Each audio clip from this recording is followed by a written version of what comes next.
Hello and good morning. Welcome to day 2 of Flory Fest 2024. Hope you're all doing very well. How are we doing this morning, gentlemen? We all good? Yes, thank you. Tired. Raring to go. Tired. I must admit, I was very tired after yesterday's show. I was like, oh. But yes, the show must go on, as we always say. So yes, good morning to everybody who's in the live chat. Good morning to the Flory family. All doing very well in there. Good morning and afternoon or evening, wherever you are, into YouTube land as well. And you don't have to worry because the SpaceX launch is supposed to be at 1 o'clock. So by the time that that's blown up, we can be back on at 2. So it'll be all right if everyone's wondering about that one. Because obviously you know what happened. We'd lose viewers. So, you know, there's a story to this one, actually. Do you remember that last time we showed it? Because it was a launch, which was when we were live. And I showed it on my screen, right? So great thing about SpaceX, they never copyright you for it. You can just do it, yeah? And then somebody who wasn't SpaceX tried to get me a copyright strike for it and try and claim my video, even though it was SpaceX's one. Wow. So it was like, yeah, because he was streaming it as well. So it would come up that we were both streaming it and he can claim against the other. And he tried to make a claim against me, which was obviously turned down. But yes. So anyway, so 1 o'clock the launch, if anybody wants to watch it. For the new one. So yes. So Hugo Drax is launching a new yep, that's spaceship it. again, is it? Up to his space station that no one knows there. Exactly. with his Bond buddy sidekick. That's it. Jaws will be with him. It's fine. It's it's all good. So I was going to say somebody else, but I won't. I'm just saying, in our chat, Paul's asked if we've been through the 25 group builds yet, and Nathan will go through them again today, won't you? Yeah, we're doing it again. We'll do it again this afternoon. Yeah. And all the team are going to tell you what they're building for each one. Apart from me, because I've abstained from that vote at the minute. Oh, okay. Very good. What I will do is tomorrow, when we get a bit of time, I will put up Nathan's PDF onto the main site, or Nathan can do it. So, and then we'll put it into. I need to fix the typo, didn't I? I think the typo's fine as is. I would go along with that one. So, but all right, Nathan will put it up onto the site so you guys can go through it as well and make your decisions and get your kits exactly what you want to go for that one. So yes. Anyway, congratulations to Nigel Brownsword. He's won a polo shirt. He was picked at random from the randomizer of me just scrolling until I stop. And he has won a polo shirt from yesterday's afternoon's giveaway. So he's in chat. He is in chat, is he? Oh, brilliant! Even better. Yeah. Cool. So Nigel, well done. Send me a message via the forums, probably the best way, and I'll get that into the post to you tomorrow. So congratulations. Oh, in your size, preferably an XL. He had a T-shirt as well. I sent him a T-shirt and a mug, actually. So. Oh, well, there you go. He's going to have the full merch set. He's got a full house, mug, T-shirt, and... Do you want me to tell you what size T-shirt he had? Yeah, go on then. Yeah, let us know. And then hopefully he's an XL, because I've got lots of those. If he's a large, you might have to wait a week, because I've got to get some printed, because I know we've sold out. So, but I will get another order in with the printers and get them done. So they usually take about a week, so I'll get it out to you on that one. He is an XL. Perfect, because I have got a few of them. So that's good. Oh, there you go. Let me put down XL, and then I know that's it then, and that's fine. That's even easier. Well done. So congratulations. The only person who hasn't got in contact with us is Debbie Wigley. You won a tray yesterday along with Lee. Lee's got in contact with me. That's fine, no problem, Lee. I'll get that one out to you tomorrow. And but obviously I need Debbie's address. So if you can contact me, usually the best way is use the contact me page on the florymodels.org site, and I will get that off to the post to you. So yes, good job. Super. So right, super duper.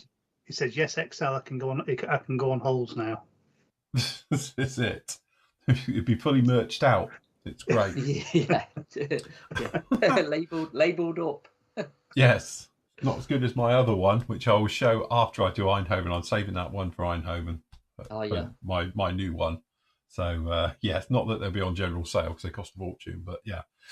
All good. Anyway, we did discover a very interesting fact overnight, which is, as we were speculating it might be, and just because John's, well, almost finished his one, we've actually got this one has just racked up. So this is the 1/48 scale, A20.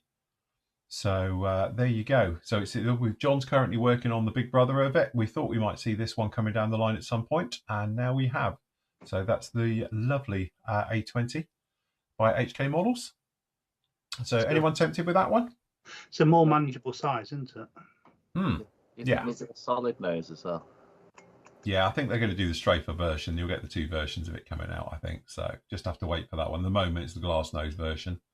But very, very nice.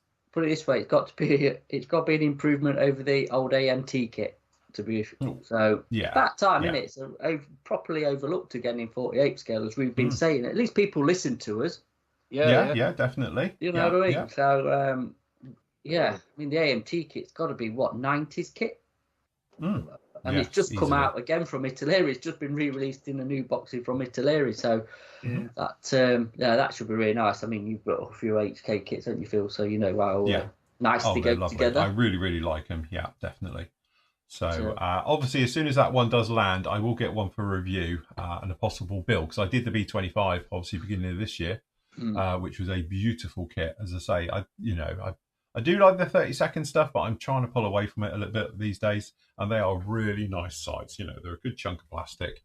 They've got all the detail that the Big Brothers have got as well in 30-second land. So, it looks very, very nice. So I can see that one making its way. And then that'll go along very nicely with the B26 for my medium bomber. You will have the medium bomber force, pretty much. So you just need to build a invader then, don't you? Yeah, get an invader, and we've got them all then, isn't it? You've got the lot, haven't you? So I do agree with Nigel. The MT kit isn't bad, because I've built it as well. Because when we was looking back we're just looking when we first joined Flory Models yesterday, so we was going back on our profiles. I was looking back at some of my older pictures. I mean, they're pretty much thingy because they're photo bucket ones, but they're still there. But obviously they've got the whatever you've written all over it. And there's an A20 there that I did with Kit's World Decals, I think. If I remember. Anyway, it's a bad kit, but I mean, like I say, I think it's showing its age. It's about time we had a newer version, so that'd be nice. One, yes. Yeah, although I prefer the G, I must admit the Boston, all that glazed nose version of the Havoc is probably the one to get, because at least you'll see some of the detail inside it. And you could do it in desert scheme. Yeah. So I like was it the H one, the one with all the guns in, a bit like the B25H, isn't it? The Strafer. They did the proper Strafer one. I think that had a cannon in it as well. Remember, that's quite a odd kit to get hold of, to be honest, AMT one. But oh look, and there's a Navy B25 behind. Look, a PBJ1. So yes, very, very nice. It's all good, isn't it? So I must admit, I think it's going to be exciting times with those two coming down the line as well. We'll definitely do a pre-order on it when we know prices and dates and stuff. I'll definitely be up for a pre-order from us. Soon. We've got a price for it. But no price. Yeah, when we get a price for it, we will get a price for it. It's on our favourite supplier. Oh, they got it up already? Blimey, they ain't took long, have they? Didn't go around. It only came out yesterday. Yeah. So, but yes, so that's the Boston or the Havoc, whichever way you want to call it, version. So yes, very, very nice. Good job. I'm looking, there's very nice indeed. Lots of olive drab options, isn't there? Yes, as was a lot in those days. Olive drab. Very nice. Right, let's get the sales pitch out of the way. So don't forget, you can pop over to the site. We've got various deals up for you. So I've got sets of washes up for you at just 30 quid, including the VAT. No, there's no 25 quid without VAT. We've got your washes up there just under a £5 with the VAT as well. So we've got your thick washes, we've got your thin washes, we've got your pigments on offer as well, right the way through. We have got the merch as well. I know I am out of stock of some of the stuff here as well.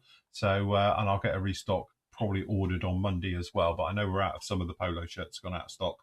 So again, you grab those. But we've got the aprons. We've only got 2 aprons left. They've sold well.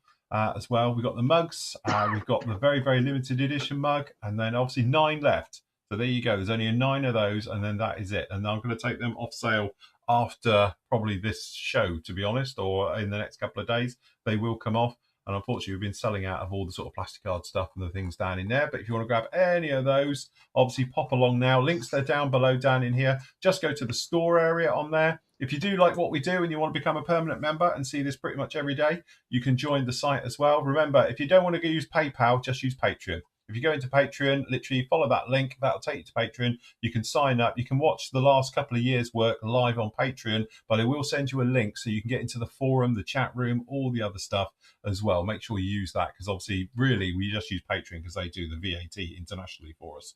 So, but if you are in the UK, you can do it the old way as well and just use the actual PayPal button. I'll send you a link. Just pop your email address to me in that and say you're in the UK, and then I can actually sort that out for you just like that. PM Models is really going for it as well. So basically all the paints and the bits and pieces and everything else like that, that is all 10% off this weekend with all orders over £25. So spend 25 quid and then obviously you'll then get 10% off your order. Spend 100 quid, you could save a tenner. And all the rest of it. So that's all down in there like that. So you can grab any of those as always from there. And don't forget, if you want kits, pop over to eBay. They're on eBay currently under Don Kits 17. Just put that in Google and it'll take you straight there. It's the first one at the top. Obviously joining us this weekend as well as Vallejo, obviously Flory Models Europe.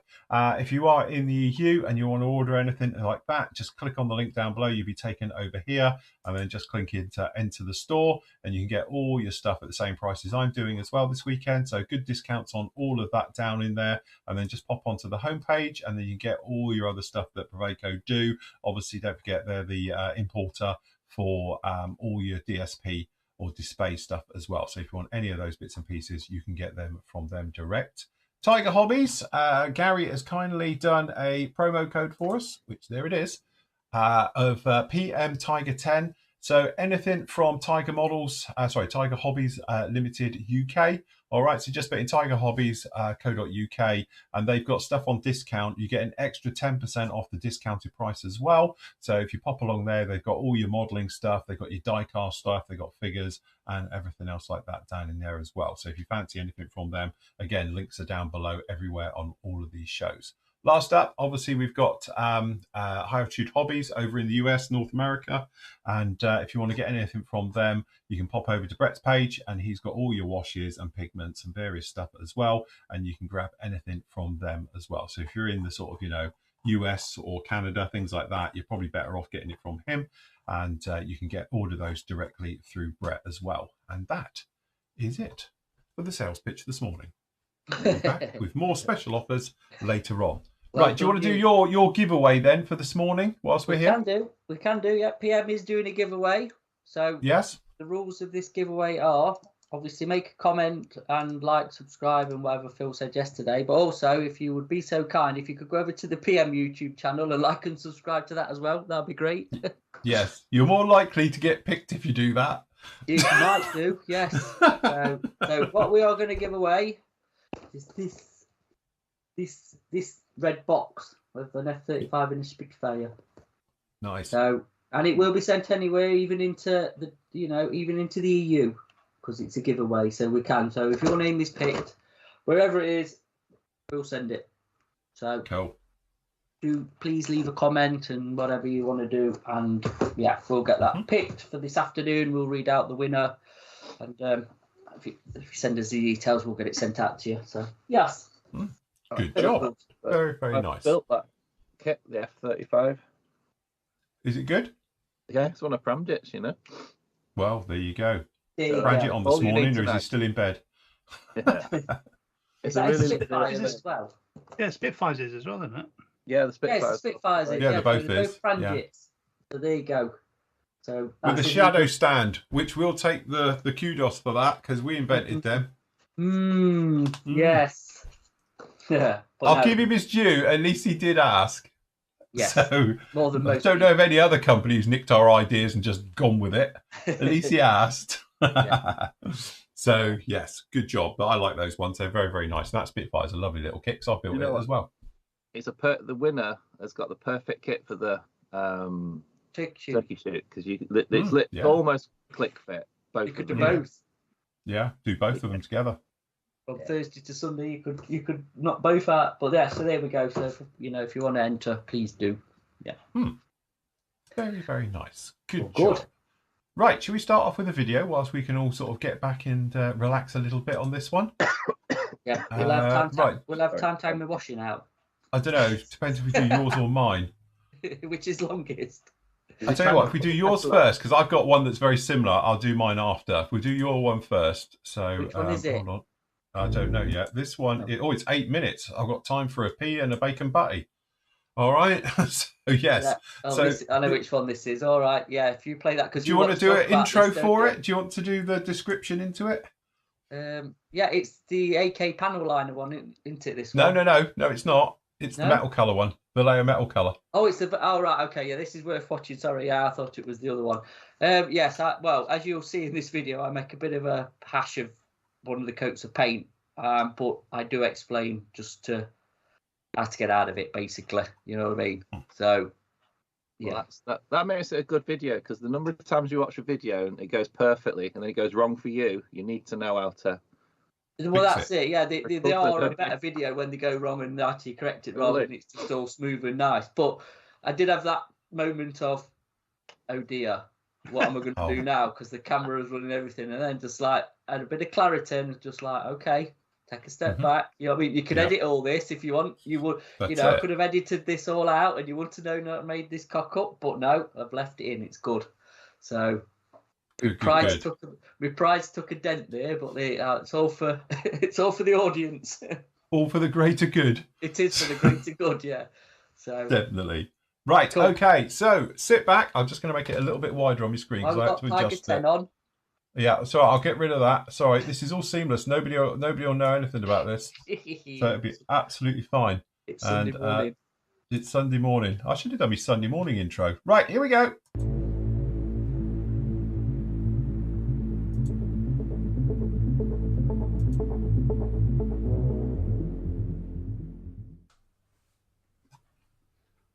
Hello, welcome back to the channel. So just going to do a quick demo on using Vallejo's metal colours. This is the new formula that they did a year or so ago, perhaps a couple of years.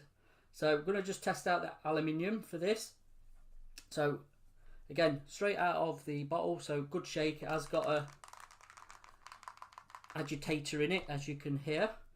So usual thing with any paint, make sure it is awake and you give it a damn good thrashing, as they say. Give it a good shake, make sure all the particles are mixed with the binders and everything else, so you hopefully then shouldn't have any issues. So we have our test mule here, which is the Hurricane Wing, which we did the primer on. So just get that a quick flat off. To be honest with you, when I was decanting this, I dropped a bit, so so basically what I just used was a bit of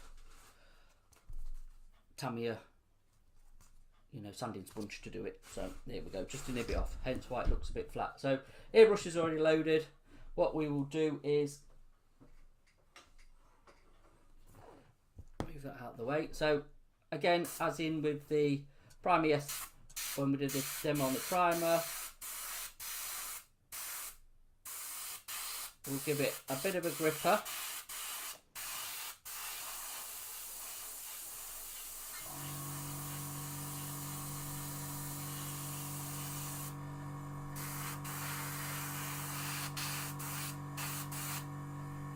Like so.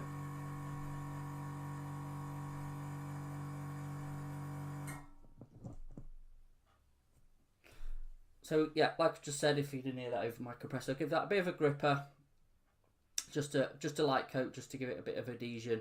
I'm gonna let that flash off, a couple of minutes, just to like bite into the primer, and then we'll go down for a full one. So again, if you want a probably non-toxic, I would say, water-based sort of metallic, this is definitely one of the best on the market, to be honest. Some of them, like I say, can be a bit wishy-washy, to be honest, and more silvers than metallics. I actually find these Vallejo ones are really very good. So if you cannot use, because of your environment, like say the extreme metals or the lacquer based product, shall we say, this is a really, really good alternative. Got a nice range of colours as well, so worth checking out, like I say, if that's your situation. So we're doing this in real time.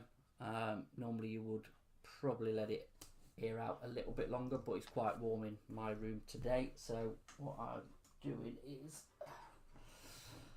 we will give it another blast. All right, nice even coat.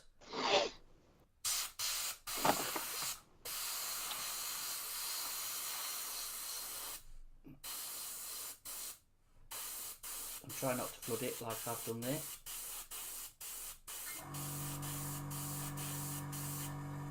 It is very thin.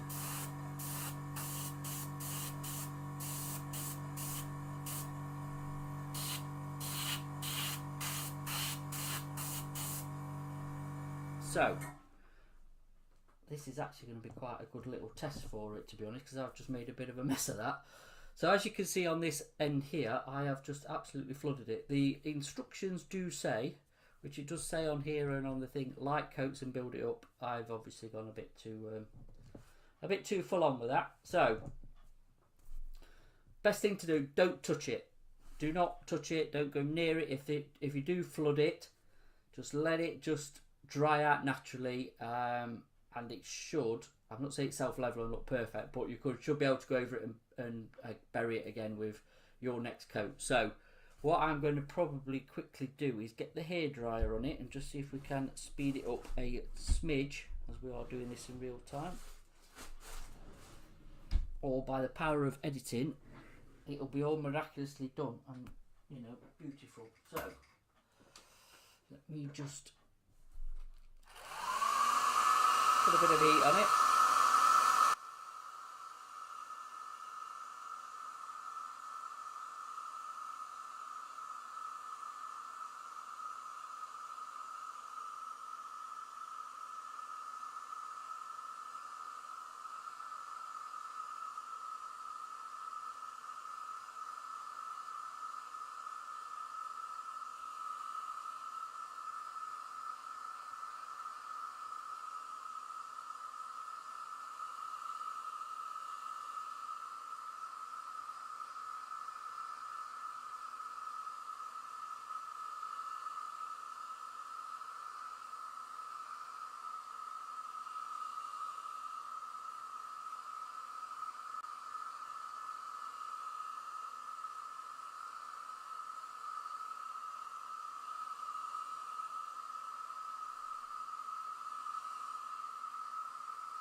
So as you can see, we've nearly got rid of my little mistake there, shall we say, where I flooded it. So again, we'll let that dry off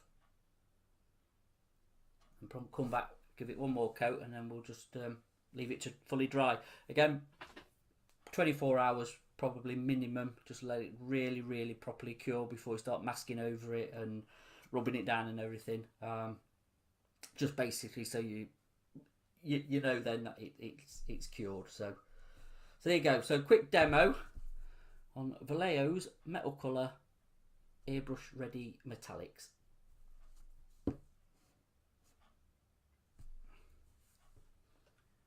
Well done. Good save. Oh, you're muted. You're muted. Except for Andy saying it's in mono and not stereo again. I noticed that as well. I'm looking at my bar thinking, why is it showing just on the right channel?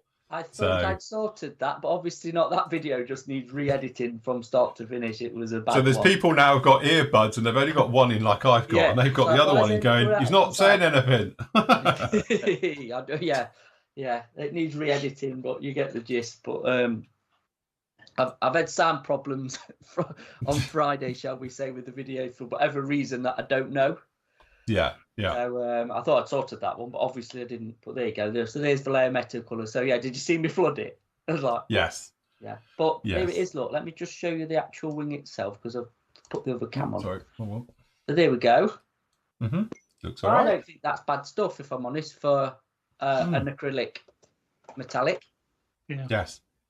The only thing I did notice, you've got to give it time to dry.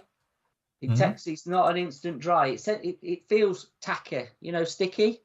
Yes. So you've really got to let it go off. But it goes down, and it's a good alternative, I think, to, like I say, to extreme metals or all the lacquer based ones. So yeah, there you go.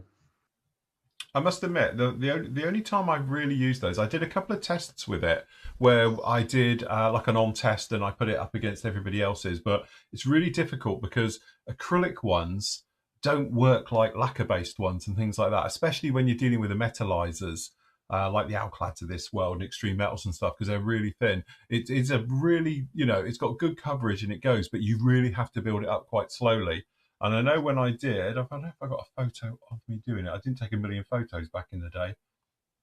But, yeah, for some reason I didn't take lots and lots of photos.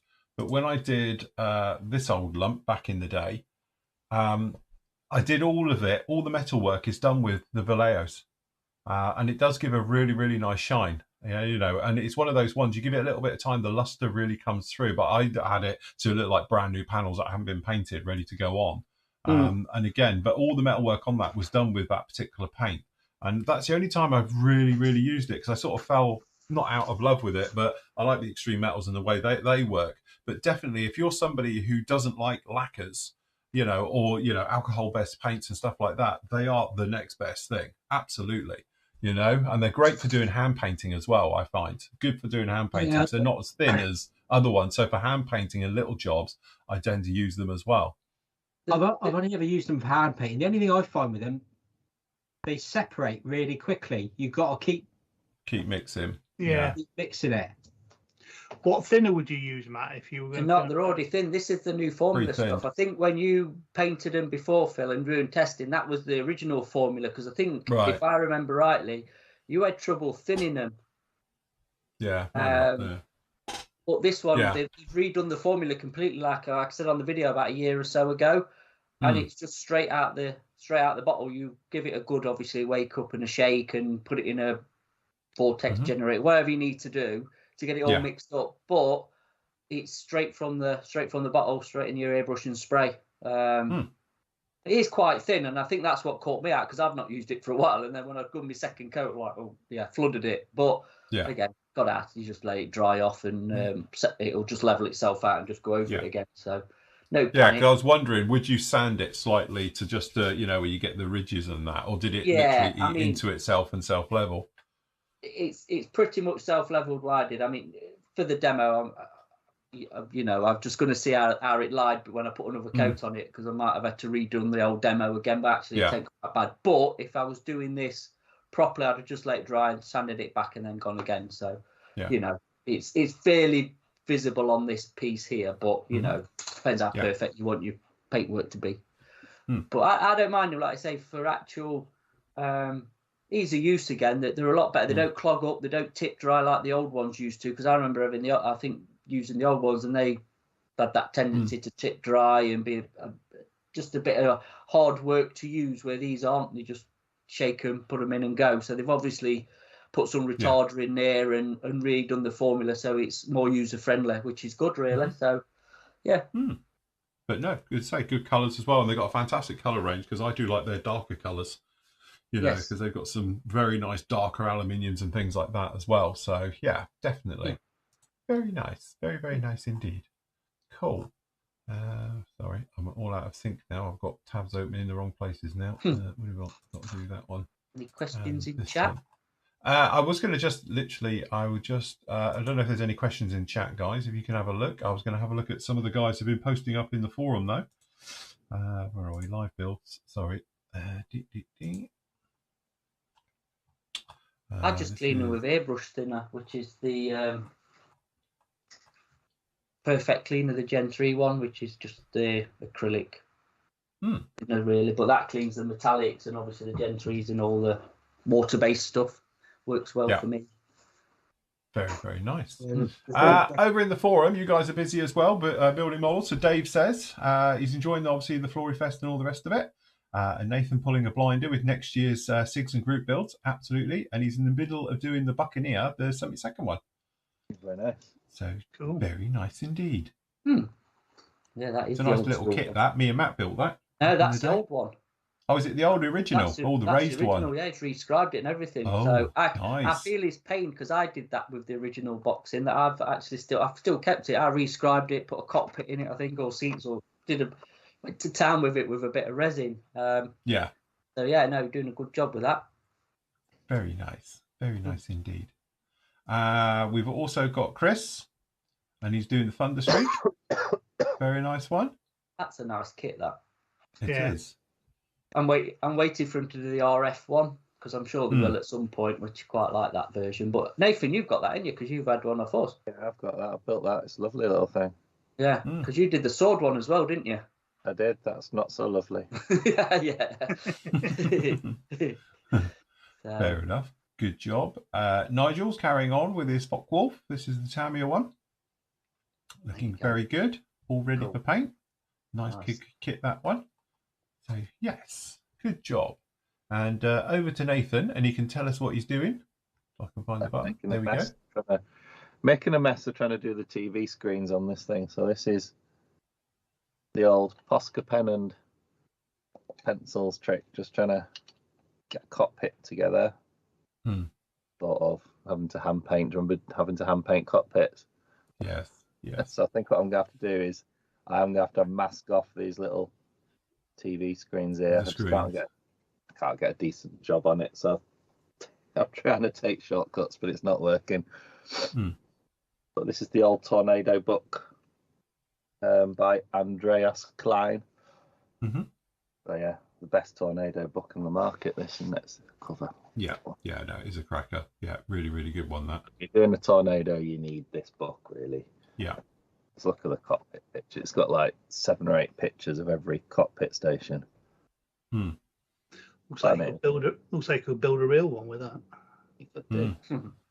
Just trying to get the cockpit in. It's sort of an impression of the cockpit rather than try and make it 100% accurate. Get this build done for Telford. Live speed build. You'll be fine. Bit, yeah, something like that. I'm going to have to mask off these TV screens. I can't get them quite right. You know what you need? You needed a Quinta set for that. Yeah, you need a set of colouring pens. Colouring pens. Whatever they are, yeah. You know what? The pens would have been perfect for this. Get on Amazon, mate, quick. Yeah. It's a quick mask job. I'll get it done. Yeah. So I've got a question in our chat from David, like decals over bare metal, LP11, varnish, satin gloss, lacquer or gauze, or none. What do you reckon? That exact formula is what I did on the Gladiator. That's LP11, and I didn't do anything because the decals, to be honest, with that kit are pretty good. You know, they're the thingy decals, aren't they? ICM decals, and they're quite good. So there's no real carrier film on them to do. And I didn't because I like the luster of that colour. It always worries me with all metal finishes is that if you put a colour over them, a clear coat over them, they lose their natural luster, you know, and I like it that way, that they catch the light and they'll reflect the light around them. And if you put a clear coat over them, sometimes it can just knock them down. So I personally didn't actually do anything. On the Gladiator, just deckled it, setting solutions, a little bit tied with them to make sure you didn't have any marks from that, keep it localized, and then that was it, and just left it. But again, these days you can get some, actually, we've got one coming up in a minute, a video about VMSs and stuff like that for varnishes. And I think modern varnishes don't kill it off like they used to. There used to be that thing, wasn't it? whose was it in those square bottles that we used to do? That it had a varnish and it was designed for metallizers. Oh, that was Model Master. Model Master, Yeah. was it? Yeah. And they did a gloss coat that was specifically designed for it. It's very, very thin and used to do it quite well. But I think everyone's sort of caught up with that a little bit now. Most of the more modern varnishes, they can go over, as long as you don't put on a really thick coat. But I think if you're using a metallizer type finish, like your Alclads of this world and, MRPs and extreme metals, they're very durable. You don't have to do anything with it. So when I did, obviously, extreme metals on the B17, that had nothing over it either. I just left it. That's the one, John. Let me come to John. If you can get it, it's no longer available now, I assume. No. And I've got the thinner to go with it as well. Oh, look, he's got matching thinner. Crikey. Wow. You ever used it? No, I got these from you. Oh, no, you didn't. You never seen me. You don't know me. Yes, I must admit, I got a few bottles because when Creative had them, they used to be the stockists for it. And when they stopped, it was, everyone grabbed the load. I've got a bottle here myself somewhere. I must be in a drawer. I must have moved it because it's no longer available, so it's not up here. But I think it is the natural worry is that with metallizer finishes, you need an overcoat to protect it. But I think we've often discussed, once it's dried and it's fully cured, it's very, very durable. I put the clay wash right the way over it and rubbing it and scrubbing it, and it doesn't come off. It is fine. The big trouble you've got, I think, and we often speak about it, is where you don't let it totally dry and it's a little bit soft. You get that eggshell effect we talk about. So, on the out, it feels, oh yeah, it's dry, no problem. But underneath, it's still a little bit soft. So when you're holding it all the time, it's doing that thing. It's moving slightly and you're wearing through it. And then, you can rub through it. So if you're just a little bit careful with it, I think you're absolutely fine. Like when I used it from the B17, we often talk about removing the wash almost dry and rubbing it so you get a nice weathered look to it. But because I was worried about actually going through it, especially on raised areas, that if you wet your cloth and then you're wiping it off, it's very gentle onto it and it won't harm it as much. So, yes. So in our chat, Crispy got a question. No, can't answer that. For the Flory team, how did you all meet and become the awesome team you are today? It was the Blue Oyster Club. The Blue Oyster, that's what I was going to say. The Blue Oyster Club. And Andy was in his chaps. In his chaps. Oh, I know, mine wasn't. I found out Phil's address and I sat outside his house for months stalking him. Yeah. I used to take him out cups of teas and bits of old stale bread to sustain him until he proved his loyalty. And then after 6 months, I allowed him in. But I was going to say, well, they were the only car keys left in the bowl. Yeah. Mine was the one with the Fiat Punto key tab on it. Yeah. What was the other answer, Nathan? E-Wing and Strange Ways. Yes, that was it. We all met at the same clinic. Yeah. And found out we're all modelers. So it started from there. Yes. More like Ramby down the road from me. We're going to get a sensible answer on that. What, a sensible one? Oh, I don't know about that. The first time I ever met everybody was at the Huddersfield Model Show, I think it was. Many years ago. Yeah, met everybody and then sort of like, got involved with. We used to meet up every month, didn't we? So like up north. And then went to Phil's annual barbecue that he used to have for everybody. Yeah. And then just from there, helped out at the shows and stuff. And we used to help out the shows and things. Yeah. As I say, so basically the shorter, concise answer is that I used to hold a members evening, wasn't it, John? Yeah. And John came down to that one as well as a few other guys as well. And we used to have around about 20 of us in here, and we'd have a cup of coffee, some cake, wouldn't it, and have a chat about modelling. And then up north, they had the northern version with whippets and flat caps and stuff.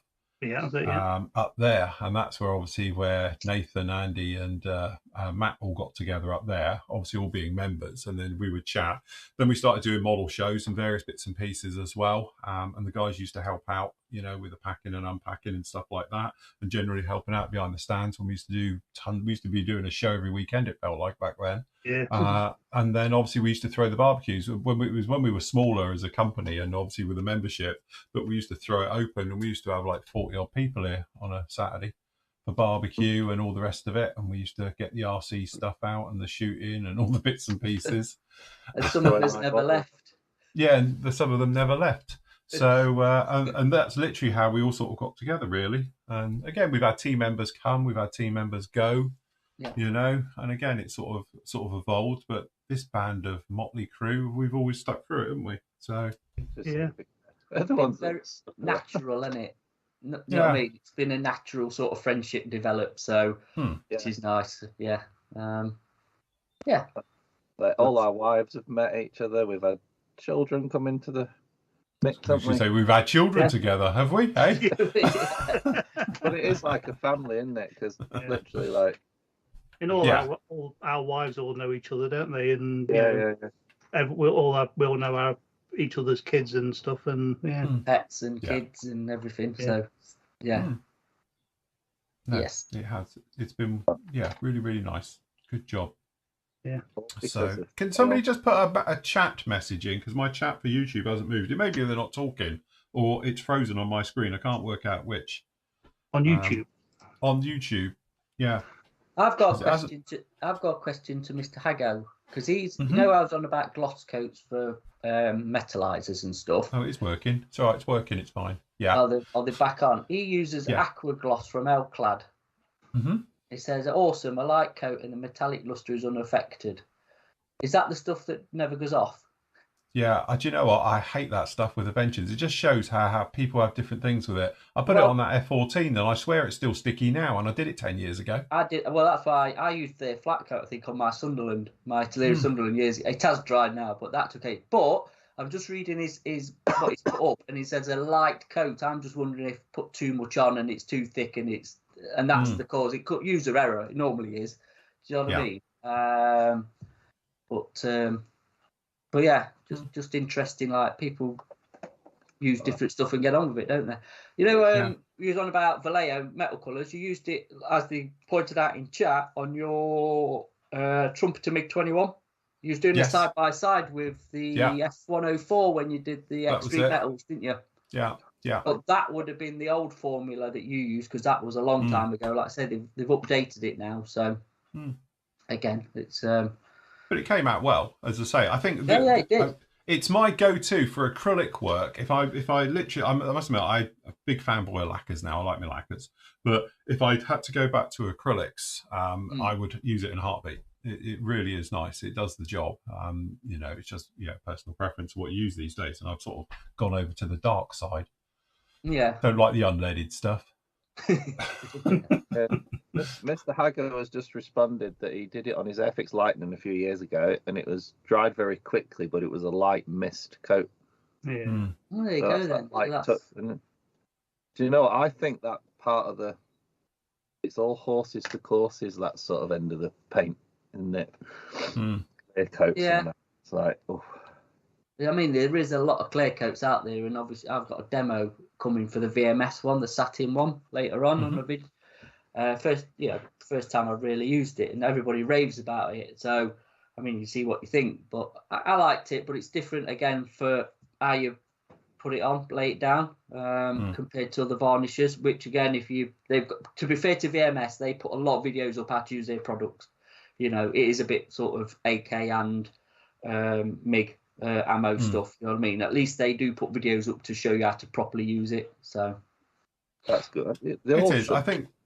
It is, like Nathan says. I think, with everything in this hobby, there's hundreds of products that all do the same thing, and you get people, and like I had a bad experience with it, so I've never touched it since. But that was over 10 years ago now. It's probably 12 years ago I did that build, and I've never used it since, and it got binned a long time ago. But as I say, chances are it's probably user error on my part. I probably whacked down every coat, and it took 7 months to dry. Yeah. So I remember taking it to shows. Because in those days, whatever I was building, I'd take to a show. And I remember it was wet. Months later, I'd like a show, you put it onto the stand. It's a vertical Tomcat I did. And I put it on the stand for it, and you'd be like, bloody thing's still sticky. You can still feel it, and it's been like months and months and months later. So, but yeah, that's it. Whatever happened to Alclad anyway? They were like the number one back in the 90s. I like yeah, but you don't hear of it though, do you? Not like it used to be back in the day. In the 90s, it was the thing, wasn't it? No, but thing is, like I say, Ammo's got them. Ammo owns them. So it's sold through them now, you know what I mean? Yeah. Don't you think, though, that like paints and modelling sundries are worse than kits and having stashes? You just get sucked into buying the new things that come out instead of you've got something that works for you and just sticking to it. Absolutely. No, you can't. It's have like enough me paint. with CA filler. You can never have enough paint and sundries and clear coats and everything, can you? There was one. This was the step too far. The Mission Models paint. I bought that's one. That's steady on. I'm not allowed to comment about that. I might get sued again. No comment with that. I've actually still got some in a drawer, to be honest. Yeah. Here, look, with this, whatever that was, one of these additives. Yeah, that's the thing that put me off you. This is what I nicked from you, Phil, innit? Because you had it, so whatever they do. Classic case of horses for courses there, I think. I'll have to do this. Yeah, just edit past that bit. He's got a gag order on him. My lawyer says. Yeah, exactly. Don't open your mouth. VMS is acrylic. So somebody was asking, is it lacquer based? No, it's acrylic, the VMS stuff. And you know what? I think I might have to try some of these VMSs with this 10% discount. There you go. Make sure you spend over 25 quid. Absolutely. Yeah. Yes, you'll have to send me some because I haven't got anything off of theirs. Yeah. No, it's you will. Yeah. Well, like I say, I only got a little sample thing and it's worked. Also, I have a question. How comes you've got everything we sell in your room and I haven't? Because I sell it. No, I'm going to send you some VMS stuff because you do need to do your own tests and stuff. Yes, and I'd like to try that aqueous primer as well. Yes, I'll send you some of that. It's been in short supply, as in Mr. Hobby stuff, full stop for getting it. So, you know, but yeah, I will send. I like that. I think that is probably best. Do you know what as well that we've not had for ages that's in the shop, which is actually Tom's put a thing on, is extra acrylics, flat varnish. I don't know what's happened to extra. Tom's just said he's got 60 extra acrylics if anybody wants to stock up on nostalgic paints. I've got the flat one. I'm like Nathan. If you want a dead flat finish, this stuff's mega. And because Matt's got one of everything, Phil. Yeah. That's the reason why we're one out of stock. One out of stock all the time. Yeah, you think you've got one in stock and you haven't. Yeah. Matt, bring it back. Yeah, that's it. Yeah, how much have you used out of that? Yeah. So Chris has put Alclad split up and went their separate ways, and the British side formed HR Hobby Paint, which is Alclad but rebottled, and it's awesome. So there you go. All right. Good. Fair enough. Yeah, Bryn's asking, has anybody used Winsor & Newton Galleria varnish? I have decades ago, and I can't even remember what it was like, to be honest with you. A long time ago I've used it. I don't even know where it's gone. I bet I've got it still somewhere. Bryn should be using VMS, full stop. You shouldn't be messing about with other varnishes that we don't sell. Yeah, no, Jamie says it's VMS. Yeah, Jamie says it's VMS. You guys just hold the fort a moment. My puppy's just woken up and I think needs to go out. One sec. She needs a wee. I mean, I think the thing is, we all know what Bryn's like, and he's probably got bottles of it, so he's not going to buy anything else, is he? Yeah. He's actually got to build something and finish it before he could paint it, before he could put a varnish on it. But yeah, actually, when I did my little demo with the VMS varnish, it was actually really nice stuff. Steptoe and Sons just coming past, can you hear it? The scrap man. Yeah, I do. The VMS stuff is pretty good, actually. Not used the gloss, but satin and matte were good. So I just have a bit of a thing with with gloss varnish. Paul says he's used Galleria only with a brush. Wasn't very impressed. I still find it hard to believe that Nathan still uses a brush for his clear. But no, it's because I use the old. Yeah. I just It's still got the original clear. Yeah. It works. Just as it was announced it was going out, I thought I'd buy 3 bottles. Is it not none of them gone like yellowy or like thick or? I think what's helping is because they're in a garage that's never boiling up. Right. Yeah. There's no daylight in here. Yeah, it's UV stuff, isn't it? Yeah. Right, we're back. Is she fine? Is she good? Yes, we've had a wee and a poo. It's fine. Oh, Getting right, good okay. at this. Wherever she is. Here you come. So Phil's nearly house trained. The dog Oh, bark. yeah, that's it. On Dog. the other hand, is Dog's brilliant. Me, I'm useless. yeah. Tom's is never impressed when she gets back. Left her a little present on the mat. Left one in the kitchen. Yes. I'll tell you what, nothing to leave me at the moment on these meds. Crikey. Like a house brick coming out sideways yesterday. I don't want to go into it. Too much info. It was one of those. There's claw marks now in the toilet door. So definitely. Right. Okay. Varnishes. We're having a conversation about varnishes and what people use and what's the third one. So. Tim's saying, Tammy don't do many metallic colours. Ones that do with very large particles. If you use their LP range, they're fantastic. Game changer, the LP ones. They're not like the normal ones, wasn't it? There was always that thing, wasn't it? X11, was it? They're silver. Yeah. It was like flakes of glitter, wasn't it? Yeah. It was horrible. But LP11, I've used it on the Gladiator. Trying to take photos and show silvers on cameras useless because it never does them justice. But I really like that colour. It's got, I call it dope limning effect. You know, we got the silver aluminium stuff on it, and it's really good for it. So, say Gladiator came out very nicely. So it's a weird thing though with the metallics, isn't it? Because obviously metallic pigment. You know, it's the actual binder. And what you thin it with is obviously makes a difference. So it must be a thing for like Vallejo metal colours, and I think Ammo do their range now, don't they? Metallics that's supposed to be quite good in the acrylic range. I can't remember what they call them. If Jamie's still on Atom ones. But there's a name for them, isn't there? They're metallics. I can't remember what it is. But anyway, they look pretty good for the acrylic ones. But it must be something for them to get around their head manufacturing it so it does look like a metallic and not like just silver paint with heavy particles. A-stand, that's it, Neil, thanks. They're A-stand stuff. So you ought to ask Thingy to send you some A-stand and see what that's like. Can do, yes. At Expo Tools and... I will. Yeah. I've got this one here as well, which, to be honest, I haven't really used it before. There's me.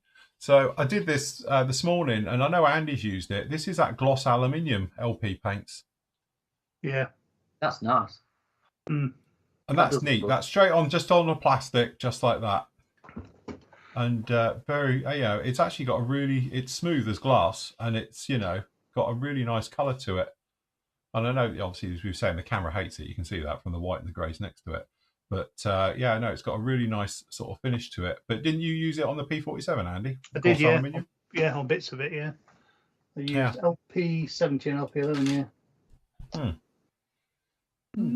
So A-stand is L-clad, according to James. So what's the acrylic line of metallics? There is one, isn't there? I'm sure there is. I hadn't dreamt this, I don't think. We're looking. We were on AKs or no ammo metallics and stuff. So are you going to run your metallic demo? Do you want to see mine? I can do mine. Is it in stereo and not mono? It is. It's quite a long one, this one. I should have said I could have gone out for a wee and a poo with her, but I didn't know how long she would last. Atom. Yes. Oh, Atom. Oh, they do metallics. All right. Atom, yeah. Yeah, I thought Atoms did do metallics. Yeah, the acrylic line. Yeah. I thought it was their own bit. So how long's this video, Philip? This is 8 minutes, 29 seconds. Oh, sit back, so relax. So you've got time, sit back, relax. So this particular video is talking about using the Buffable paints. So again, a bit old school, I know, and I love them. This is about airbrushing them on and using them on big areas. So this fuel tank's got them. To be honest, actually, it's not leaching as much as I thought it would. So basically you airbrush them on the surface of your model, and then you can polish them to whatever particular shine you like. So what I've done on this one, you've got dark iron on the front, and then obviously we've just got a normal aluminium on the back. So anyway, sit back, relax, and we can talk about it afterwards.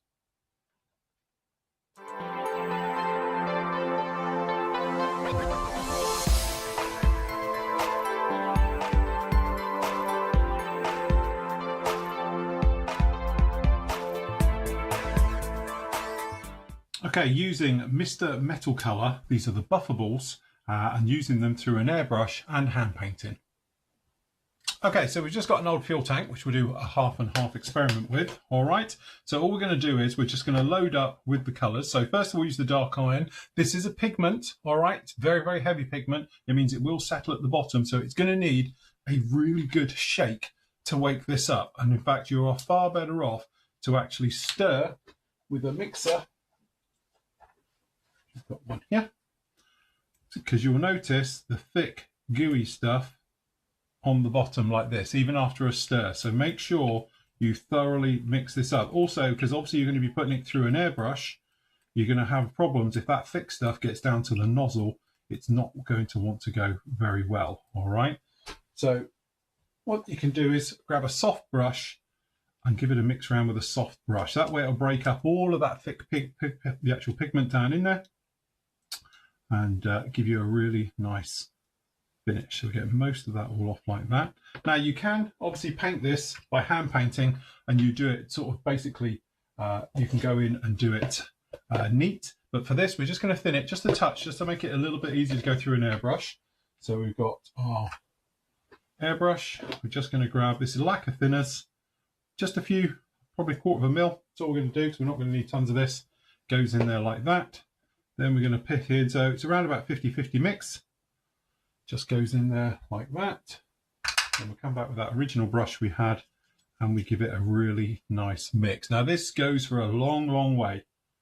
All right, so don't worry about thinking about, you know, being a bit of a waste and things, because it literally will go on forever. So air pressure, nice and low. All right, so we're just going to go with a nice low air pressure. Clean up here. Okay, so we just grab it, check our flow, looking pretty good, and then we're just going to give this a nice coat right the way over. Try and keep it as smooth and as even as you can.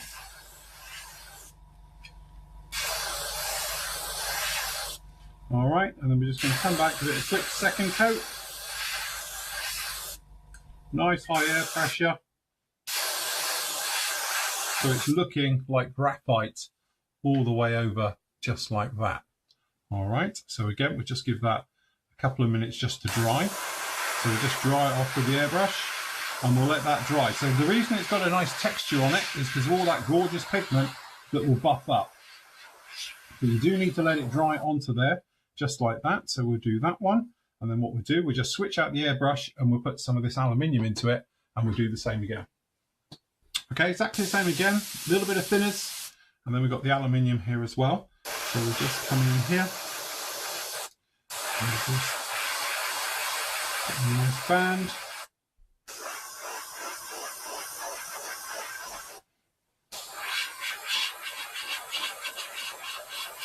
And we want a nice, good, thick coat of this on.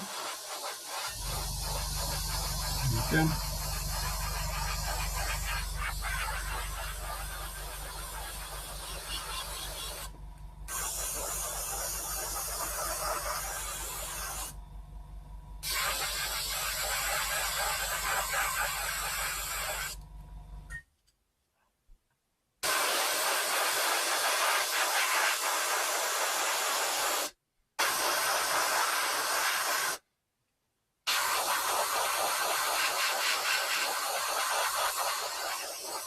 Okay, so again, that's actually looking pretty flat and dull. So what we're going to do, we're going to let that dry off just for a little while, and then we're going to come back and we're going to buff all of this up.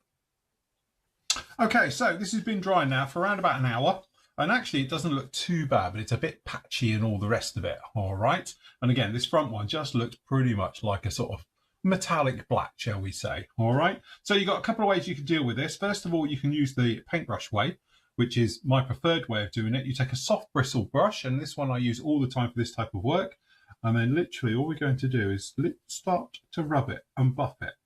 And because it's a buffable, the bristles will start to buff the surface and polish it and give it a really nice metallic metal look. Now, the more you buff it, the more metallic it will go. So it's starting to go metallic now. So we just run around the outside, and we'll give it with this one. So this bristles on the brush, they're probably, you know, quite a soft bristle, but it works really, really well for this. So we get the majority of it off on here. You can probably see on my hand how it leaches out. Why? And this is one reason I don't like using it on for exteriors of models and things like that, because you end up just getting absolutely covered with this stuff. All right, so we just go round just like that. All right, then you can see it's getting quite shiny. So we've got a longer one here. These have got a lot more of a nice softer flicking action going right the way over it. And again, now you can start to see how it's actually turning, and you can buff this stuff right the way from basically a flat metallic to, as you can see here, something look like a really nice sort of steel color with just a couple of passes with this. And again, by airbrushing it on, you get a really nice smooth finish. But if you wanted to, like I've shown many times before, you can actually just come along and put it on with a brush. And this is the whole point of getting all that thick, gooey pigment off the bottom, because then it'll really start to pop and come to life. All right, so as you can see, it's got a real nice metallic metal look to it. Then obviously you can take, get this one here, the cloth. So we've got the soft end here on the cloth, and we're just going to buff it. Again, you can see the pigment coming off, and it's really looking the part. And the more you buff this stuff and the more you polish it, the more nice and metal colour you'll get. It's got a real nice steel colour to that now. And again, exactly the same on the metallic, but as you can see by my hands, it is the gift that keeps giving. All right, so what we'll do is we'll just hold it down the end, and we'll just buff this again with a cloth. But again, you could use a brush. We just do this for speed, and this is that aluminium look. And we'll just go over it. And again, the more you polish, the more you buff, the more this will turn to a very bright, shiny aluminium colour. And then again, so if we just do the entire thing now, got the most of it off. And there we go. That has your really nice metallic buffables from doing it. But again, it's a gift that keeps giving. You will get it on your hands. And the trouble is with this, and the only downside is, although this is beautiful as this is, you probably wouldn't want to actually put on anything such as a lacquer coat over the top, or an acrylic coat that will do it, because you'll double down this nice metal finish that we've achieved. But again, you can even get your fingers in this, and you can rub it with your fingers, and you can really, really polish this up to be incredibly metal-like. But remember, don't go too far, because you could actually rub straight through this stuff. But there we go. That is buffable metals.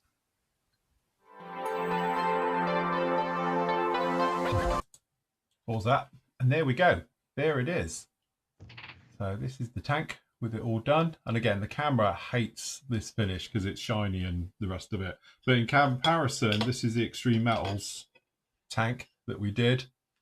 And then obviously this is one here. But again, it's really difficult to point it out how nice and metal this is. It looks like metal, you know, that's the thing. And obviously you can get just normal pigments to go over it as well. But they are great. And again, used it many, many times when we've done things like engine blocks, especially stuff like that. You can just do it, paint it on by hand, and then go around and buff it. And then all the sharp edges and that go real metally, whilst leaving anything that's a little bit recessed very dull as well. So it's a quick and easy way to actually go through and do it. But I do like the buffables. I think they're absolutely great.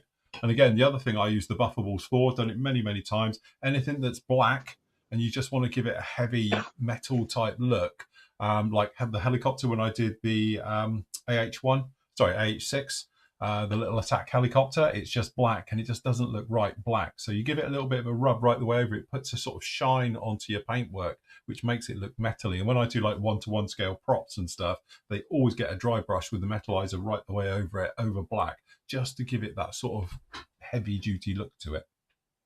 So yes, like them. I like me Buffables. Yeah, very much so. That stuff is. Yeah. That's what you need, Philip. Get it out. I've got it. I have got stuff. it. Oh no, that's done. It goes everywhere, doesn't it? This is the gift that keeps giving. This stuff. Yeah, so much so they explode on you as well. We did a show a few years ago. Do you remember? Mine blew apart. The back end had just broken. And I had this stuff everywhere. So that true detail stuff is basically the old furniture polish. It's wax. Back in the day, that used to be the go-to for metal finishes. Rub and buff. Rub and buff, yeah. Yeah, because that's exactly what it was. It's rub and buff. But it goes everywhere. It's even worse than this. But actually, I was just handling this whilst I was watching the video, and I'm doing it. And actually, it's not coming off anymore. So it seems to be on there. It's dried on there overnight. I did this one on Friday. And it's very, very nice. Sorry, that's the other half at work. Oh, look. Quick, bring your dog to work day. Mine's gone back to sleep. She's woke up. the tuna's woke up, ain't you? That's It's scalped. She has been shaved. She was a lot shorter than this a few weeks ago, but yeah, she's had a bit of a number 3 all over. So I think it's more like a number 1 when she come back. Tim in chat is asking Phil if you're thinking of building any of the newer kits from Airfix, like the 24 Spitfire, the Buccaneer, or the Sea King. To be honest, I have them all here. Very nice. I have got obviously the Sea King here, and I'm sort of still clinging onto a hope that they might do the jungly version. So that's the one I would really love to do. I'd do it in the old Tigers. Are they? In 72nd, they've done it. In 72nd, they've already done it. Yeah, they've done the 72nd one. It in the 48th somewhere. Oh, well, I haven't seen that. And if so, they lied to me then when I was with them when we were doing it, because they said they weren't going to do the 48 scale one of it. Sure, Facebook or somewhere. I've seen that for the last couple of weeks. Might as well be in the Daily Mail. Yeah, the Sunday Sport. So anyway, I don't know. They might have just been trying to keep the lid on it. But when we had the sneaky peek at it before and all the rest of it, they did say they had no plans on actually doing that with the jungly version. So, but say that's my favourite one of all 3. I have got obviously the Gannet down in here. Probably will do the Gannet at some point. I will obviously do the Sea King. And the nice people at Airfix did send me the Spitfire as well. So I've got that new Mark. What is it? That's 5, 6, 7, 8. Mark 8 as well. Mark 8. Yeah. So we did the review of it and all the rest of it. So Matt's nicked my Mark 5, was it? Whichever the other one was. 9. He made off with that when he was here one day. He literally just disappeared with it. So luckily, I've got another one now. I thought you were doing the sword Gannet. I have got the Gannet down in here as well, the sword one. Yeah, I know. The proper version. The proper version, the good version. Yes. Can I just get... Right, I've got a quick question. Hold on. From Nobby's Nuts wants to know, Matt and Andy, any news on the Tamiya Pearl White rattle cans? That's the one I was just about to say. Oh, right, okay. Any news, Matt, on the Pearl White rattle cans? They won't be long. That's all I can say. They won't be long. Suitably cryptic then. As in, they'll be in our next order. In other words, he's forgot to order them, but it's just reminded him now, and they will be on the next order. Andy now, because he can log into our to Hobbyco, we'll put them in the basket. I'm so sorry. Stick them in the basket. I honestly, I'll hold my hands up. I completely forgot because I said I'll put them in. No, I haven't. I completely forgot. So we'll do that now. God, we've just had an order come in as well, so that's fine. We'll have to do another one because we've sold loads. So question from Chris in chat for the team: what has been the most proudest kit you have ever built? For example, a kit you built and thought, "Wow, did I build that?" And all of them, everyone a complete, everyone a finish. I think, the Halifax probably. I've got my classic airframed Blenheim, which has stayed with me now for God knows how many years. It didn't hit the cull when I was clearing out because I thought that took a bit of building. So I kept that, and there was something else as well that and I can't think off the top of my head that There was a bit of a struggle, and it's one that I tend to find it's the ones that are a bit of a struggle, to be honest, and you get through it, and then I can't think off the top of my head without looking, but there was something I've kept, and we'll probably try and keep. Is it still in one piece? Let me see if I can get it. The Mary Rose that's in the house. I can't the cursed kit. Mary Rose that I had to do 2 of. Yeah. That was a ship with rigging, and I did a sea base on it, and I thought that worked much better than I ever thought it would. And the other one is actually, obviously I've got my Airfix Buccaneer, the retro kit, the 48th one, but because I never build cars, you see. So hang on, let's try and get it out. Chuck that to one side. It was for one of the I think we did like a movie SIG, didn't we? You did the Italian job one. The diorama might need a bit of work, but the Mini, I did a car. That came out really well. That did. Good thing, because that's half a drain pipe or something, weren't it? You used as something. I think it's a bottle of Coke. Was it a bottle of Coke? But I could do, to be honest, I could do a better job with that. But the fact that I built a car, you know, glosswork, you know. Yeah, I've got it Rob Falcons. Me and glasswork don't mix, but I built a car. It's a Mini, so that's cool as well. Yeah. So yeah, there's the odd one that floats around, but to be honest, I'll give a slightly different answer. I think the next build's always going to be the one. I think Bryn said it yesterday on the chat. It's like, what's the best thing about the hobby? It's so when you pre-visualize a build, when you open the box and you can see the build ahead of you. I think my best build hopefully will be the next one. Yeah. You know, that's very philosophical for this time of the morning, isn't it? But yeah, I think it's when you push yourself to do something different. I forgot you did that. That's really good. And you think, I don't do cars because me and glasswork don't really mix. I mean, it's covered in dust, which helps, but yeah, that's me. The Mary Rose, probably, if I had to pick one. Put that back before it gets broken. I think for me, mine has got to be, because obviously it's still my sort of favourite one of it, was the old Intruder. Because again, I would love to do it now, because this kit is now really, really old. I did this one over 10 years ago now, something. And obviously my way of modelling the tools and everything we use literally is completely gone out the window now on this particular one. But yeah, it was just one of those builds where I did something different that I'd never done before, i.e. scratch building and doing the engine on the outside and stuff. But yeah, I'd still look at that one because it's in my case behind me in the cabinet. And I still think now is like, you know, that came out a million times better than I thought. And to be honest, I was, you know, I don't know, punching above my weight with this one as well. So I was trying to make it be a certain way and it actually came out like it, which was very unlike me. So if I did it now, I suppose 10 years down the line, I would expect it to come out like this. But at the time of doing it, I thought that's come out better than I ever thought it would, you know? And it was just doing the thing of doing the Coke can job on or the Coke crate run, as they call it, on these, by having the engine hanging there and all the rest of it. And again, when I look at it close up, it's not brilliant, but it was great for when I did it at that point, you know? Oh, and in those days, I never used to do big stuff either. It was one of the first sort of big 30-second scale kits I did. And to tear it apart and go through it, it worked really, really well with it. So, yeah, probably that one would have been mine. So, John's going to be his lovely kit. Yeah. Kitty Hawk. Everyone Kitty knocks Hawk them. Kit. Yeah. I actually built a Kitty Hawk kit. I finished it. It wasn't that bad, to be honest. Yeah. Yeah, it took me a lot longer than I planned. It was meant to be for a group build, but it, like usual, way overran it. But yeah, it just one of those things. You take your time with it, and it just proves any kit can be built. That's true. But at the moment, that's probably that is the one out of all the kits I've got up on my shelf. That is the one I would keep. Yeah, definitely.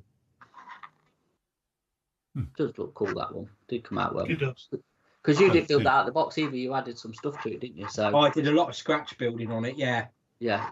corrections and all the cockpit is I detailed up, and the wheel bays and that.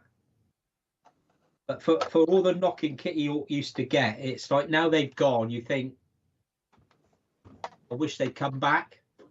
Have they brought that kit back? Yes. It is available again. So that's the Sabre Dog, if anybody wants one, the 30-second Sabre Dog. Yeah, this is the K. So it's got a longer fuselage. Mm-hmm. And it was a headache because the instructions miss out a lot of stuff. Like putting the extension on the intake trunk in, because it's a longer fuselage. There's a part they don't tell you to fit. Mm-hmm. And luckily I was test fitting, no glue. And I thought, well, why is there a gap like that on the front by the intake? And then I found this bit on the sprue, and that's what it is. You've got to put a little extension bit on the back of the intake trunking. But other than that, just take your time, and like I say, anything's buildable really.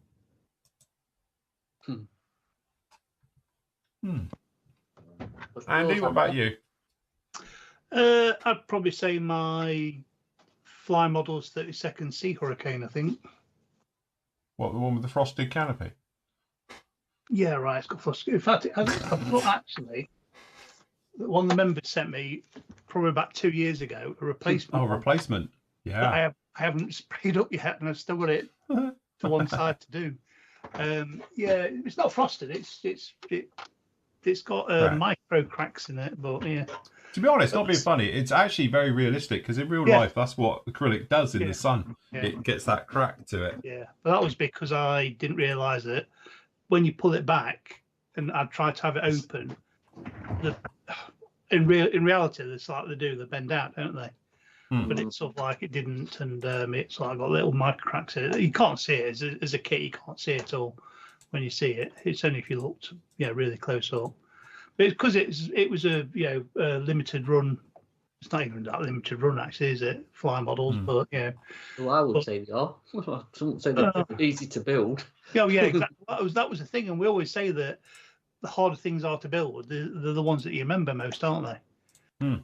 Challenge you, don't they? They challenge exactly. Yeah. Push you really, and test your patience and everything that you know.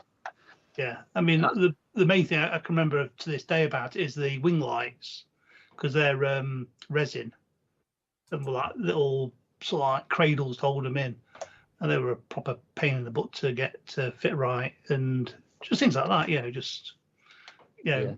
sort of I can remember doing to this day, and that was years ago. But it's turned out to a nice kit, especially in the Sea Hurricane. In the Fleet Air Arm colours as well, something different, and it's on top of one of my display cabinets downstairs. Dusty. Dusty. So talking about just going back a step, but one of my favourite builds of Kitty Hawk was the Seahawk. Yeah. That I absolutely love that kit. Went together really. To be honest, the instructions are awful, but if you don't take notice of the instructions, it actually going together is really, really nice. We did a little bit of scratch work with it, with the engines and the various things on it as well. And again, Kitty Hawk got such a bad rap, and really, when you a bit of hindsight and you look back at it, you think actually they weren't that bad. There's instructions with Kitty Hawk, isn't it, more than the kits? I think. Yeah. The instructions are shocking, and I've never built one. Obviously, I know you've obviously built a few, and John's built that one. I can remember him actually going on about the instructions. I had mentioned the trunking and some other bits on that, and obviously other people online. If they sort of the instructions out, some of it is, like you say, how modular they used to break them down. Yeah. But again, if the instructions were right, it probably wouldn't be that bad. Sanding, filling, rescribing is just standard issue stuff. It's nothing that's, can't be overcome. But when you're missing parts off instructions, or it's numbered wrong or something, then it becomes a challenge. It's just I don't know, it's just a bugbear of mine with it, how manufacturers overlook instructions that are probably more important than the kit, to me. Yeah, no, I agree. Yeah. Yeah. It was the subjects they did as well, wasn't it? You know, the RF voodoo. I always wanted that. I wish I'd got one when it was easily available. You could buy one from China for about 20 quid or something.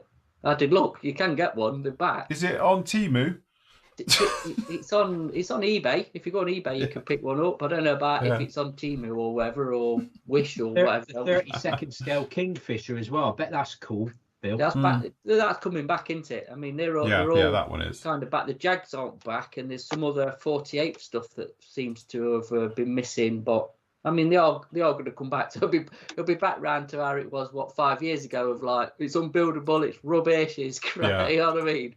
We'll be back to that again. But Jamie says his favourite Kitty Hawk kit is the 32nd Bronco. Jimmy, just modified. The 32nd stuff though is better than the 48 stuff. Yeah, as in how they've designed them and what. Yeah, all right, I know the instructions are still iffy, but I don't think they're as complicated and as modular as the 48 stuff, are they? So yeah, I mean, I bought the Bronco on seeing his build, but I still put it in my stash. I like the Bronco. I do like the Bronco. Yeah, I've always wanted the short nose one to do the Luftwaffe version. Yeah, I've got the desert cam one. Yeah. And obviously it's on the front page of his book. Just plug it for him for a bit. Shameless plug. But yes, very nice. Okay. Right, have we got time for another video, do you reckon? We've always got time for another vid. So shall we have a look then at, do you want to do the VMS one next? Can do, yeah. I don't know what's left. We were talking about VMS. You've got that and the panel lining one. Oh, hello, what's that gone wrong? Hold on, that's gone slightly wrong. That's it, that's what we want. Okay, hold on. Yeah, no, you can do the VMS varnish. Because I thought we were talking about varnishes before. I thought we'd make a nice segue. Good segue to the varnish. It's only about 4 minutes, isn't it? Yeah, 4 minutes 22. There you go. Okie dokie. Right, here we go. This is Matt doing VMS satin varnish.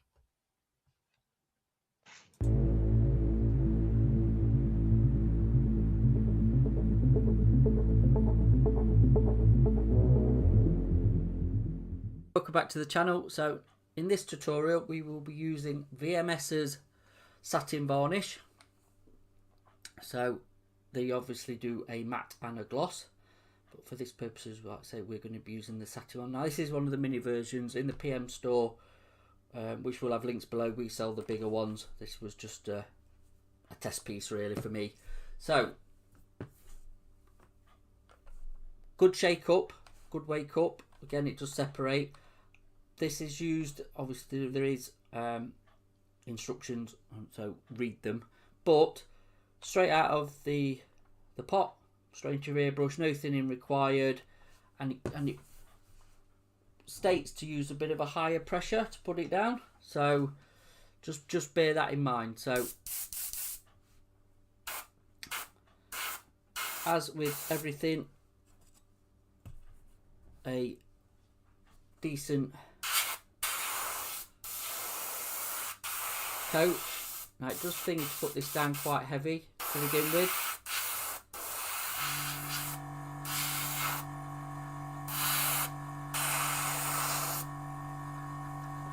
So there we go for the first coat.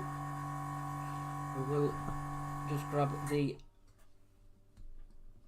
accelerator to dry it off.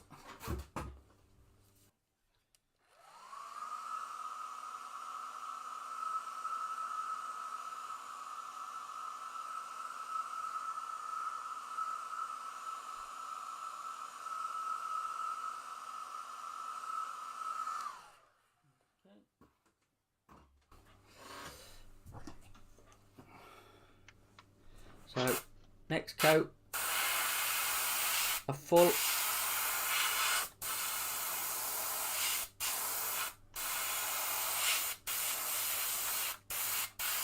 full on heavy coat.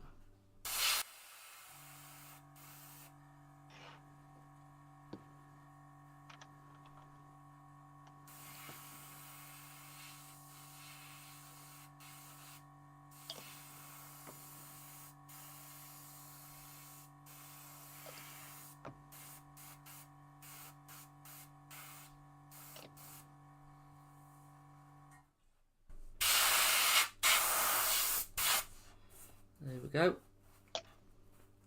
That's a good old wet coat, as you can see on the screen. And what we'll do is just give it another heavy wet coat.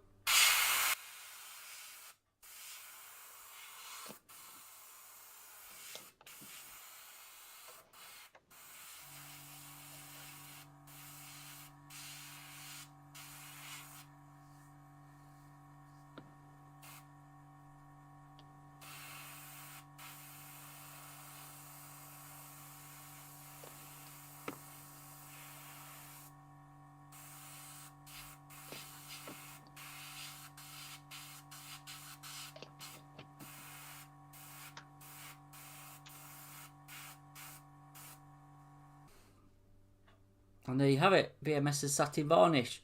It's a very subtle satin, I do have to say, but it's definitely got a bit of a sheen to it.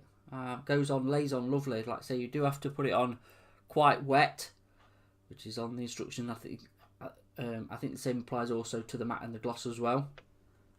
But yeah, lovely finish. So thank you for watching. As always, please like, subscribe, follow the channel. And I will see you in the next one.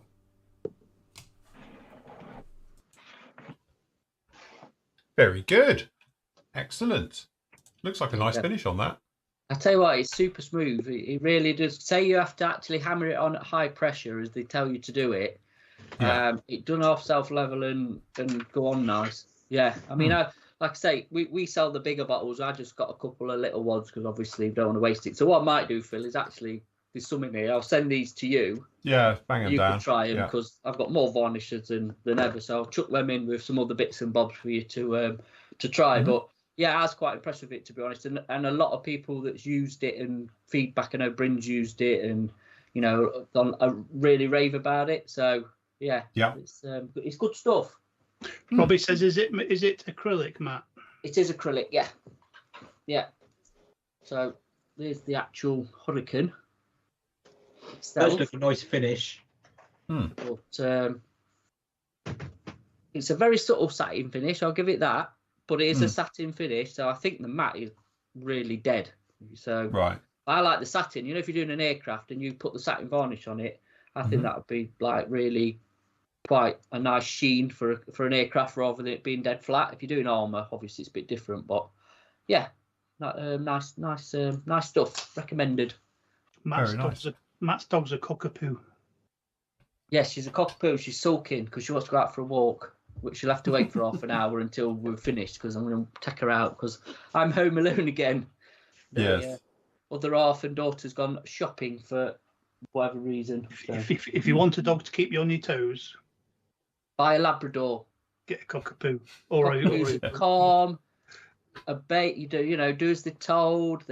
Jesus, sleep. The thing is, that after a year, a Labrador will be like that. Yeah. After 10 years, a cockapoo will never call. It'll just be what it is. No. Yeah. Especially mine being more cocker than a poo. Yeah. So, anything with spaniel in it, that's the thing. That's the mental side. Having owned a Springer, and it's that thing they never switch off. They're fun. Like the Duracell bunny doesn't stop. They are. They just never switch off at all. Labradors eat, sleep, and then go mental. Out and walking, things like that. They have 3 modes. Normally they're asleep, then they wake up for food, and then they're quite happy to go mental when they're out and about. Apart from that, you don't know you've got them. But having obviously Springer, they just wake up mental all day long, and then they're literally last thing mental as well. They never switch off. So I must admit, that was our option. We were looking obviously at Springer puppies, and sort of Cocker Spaniels as well. It's either going to be one or the other, and Labrador. And obviously I sort of won the argument and went with the easy option. Well, almost easy. Hopefully it'll be easy in a year's time when she calms down a bit. So you've got 2 Labradors, one each end of the spectrum, haven't you? Yes. One's like, young and one's getting on. Yeah, we got a 10-year-old one and now not even a 1-year-old one. We've got a 10-week-old one. So, but no, it should be all right because she could go out as a Friday. So she'll be up to date. All her jabs are done then and everything. So she's got to wait till Friday and then she can go out. So that'll be nice. Yeah. That'll wear her out easily. Yeah. Bless. Right. Okay. Shall we have a quick look in the forum? The guys have been putting stuff in the forum. Just a quick one, because Adam's just put a thing up in our chat. Is what time does the PM sale finish? It finishes. What time does it finish, Andy? Is it midnight? Officially midnight, but I haven't actually put the end time on it, so I was going to do it first thing in the morning. So to be honest, I will do the same for me. I was thinking that because mine's manual, so I will turn mine off, and obviously the Flory Models members discount code will be reactivated when I get up in the morning. So probably by about 8, I'll have it all sorted. So say so like 8, 9 o'clock. If you've got anything that you want to do over the morning.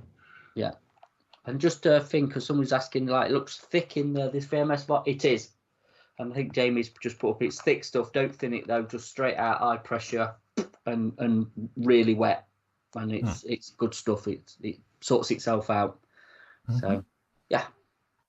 Just while we're talking about that, we had one earlier, and it's from Steve. He says, morning, gents. Lovely watching your shows. I have to say, I have a very stressful job. Chatting to Matt when I used to visit him at the shop, I find making kits an excellent escape. If and when I make a mistake, it gives. Hold on. Then obviously, it gives. Oh, then underneath a reality check. But it's only a kit, and then I move on. Absolutely. That's it. Before, good attitude. Good attitude to it. Proper good attitude. Yeah. I tell you what, Carl's got a question. Yeah, go on, read it. I don't know the answer to this. I want to know the answer myself. It says Falkland era AIM 9s as used on the Sea Harrier. What colour's the main body, white or grey? Because that was white. White. Because that's the one where we had naff all of them, didn't we? Was it the L's that we were really short of? So what happened was that Mrs. Thatcher, lovely woman, spoke very nicely to Mr. Reagan when the fleet was going south. Because the Navy asked, because they wanted the brand new, I think it was the Lemur. Is it the Lemur or the Mike? I think we had the Sidewinder. So they could actually take a head-on shot. It was the first Sidewinder you could do a head-on shot with instead of going up the tailpipe from the engine exhaust. And it was at the time, it was really secret. So when the fleet was going down, the US sent the missiles direct from the factory to us that armed the Harriers, and that's apparently what surprised the Argentinians. Couldn't work out how the Sidewinders, because they thought we had rear aspect Sidewinders, would have to go behind, but we could take them from a side-on or even a head-on shot with the Sidewinder. And at the time, they couldn't understand how we were getting the kills, and that's what it was, because we had what they didn't realise we had. So yeah, I remember the stories. It was Sharky Ward said they flew some over on Concorde. Airdrops up mid-Atlantic, apparently. Yeah. But yeah, we had we were down to the last couple, weren't we, at some point? Yeah. So one aircraft was going to have to take off with an L and a G. That's it. But by then, the Argentinian Air Force had learned to keep it. Yeah, they stayed out of the way. Yeah, that's it. So, but yes, it was the first generation of the L's, wasn't it? It was the first, all aspect, as in you could fire it head on, side on, top and bottom. You didn't have to go around the back. So, but I know I've seen the one where they were talking to the pilots and they were saying, the first time they got shot down, they couldn't understand it because literally the guy just exploded and they were in front. And how did that work? So, and then quickly they learned that actually they've got the newer version of the missile, but they weren't expecting us to have that version or something. So, yes, I've done mine. Put it this way: when I was doing the research for it, I looked it up and everything. And in those days, they were still good old-fashioned white with the black heads. So that's what I did on my Sea Harrier. Right. Before nowadays, they're light ghost grey, isn't it? I think there'd be an amazing diorama if you could do it, where they're painting them. The painting roundels out and the underside's grey. I think that'd be a lovely diorama if you could do it. If you could get paint crew painting undersides. Mid-Atlantic. Matt will do a figure. He'll adapt a figure and do all the arms and stuff. Yeah, I think it'd be a great diorama to do that. Yeah. Where they're doing all the low vis. Definitely. Right. Okay. So on the forum, we've got Ian. He's doing the venerable, still fantastic Hasegawa Skyhawk. So he's doing the M. Very nice indeed. Good kit, all in there. Good kit. good, solid, classic kit, that one. Wow, tiny boats. Ian's working on his illustrious build. Wow. Is that photo etch or just hand painted in there? So I think they're painted. He's done the planking and that. Jesus. Teeny tiny boats. That's lollipop. too small, isn't it? They're like 10 boats on one lollipop stick. That's crazy. Yeah. Micro painting. Love it. Absolutely love it. Yeah. And then obviously, here we go. So yes, it's got his Flory wash going onto this one, and obviously spilt a bit. It's all right, just buy more. It's on sale. Do you know what? That's reminded me of another build I enjoyed was the Yamato, but I don't build ships because once you've built a ship, you think I'm never doing that again. I love a ship build. Do you know what? I would quite fancy to do another ship build. I have got a little bit of an itch there. I'd like to scratch on that. But as you say, they just take so long and they're a little bit fiddly. You know, if you go down into the scales, like very kindly somebody sent me, I've got it up there, 1/350th, which is that one, USS something or other. And but yeah, it's teeny tiny stuff. It's bad enough doing, you know. The railings. Oh, the railings. I've got a 1700 HMS Liverpool, which is like Falkland era destroyer. I don't think it went. I think it was ready to go. But it's the railings that everything else is fine, but the blooming railings on this thing, it's just like But hats off. John wants it, you want? Huh? John wants a ship. He was on back the other night. He wants 2 ships, don't you? What was it? I was looking for an old boxing of HMS Fearless Airfix 1600. Uh-huh. I got to think about that one because I remember I had built a couple, I think, as a kid. Yeah. And then what did I find? Oh, HMS. What was it? Andy found it. Victorious, was it? Yeah, Victorious, wasn't it? Yeah, Victorious, Yeah, aircraft carrier with scimitars and sea vixens and... Yeah. Oh, nice. See, that's you was on an Art Royal, weren't you? Yeah, I'd love a 70s Art Royal if someone did one of those.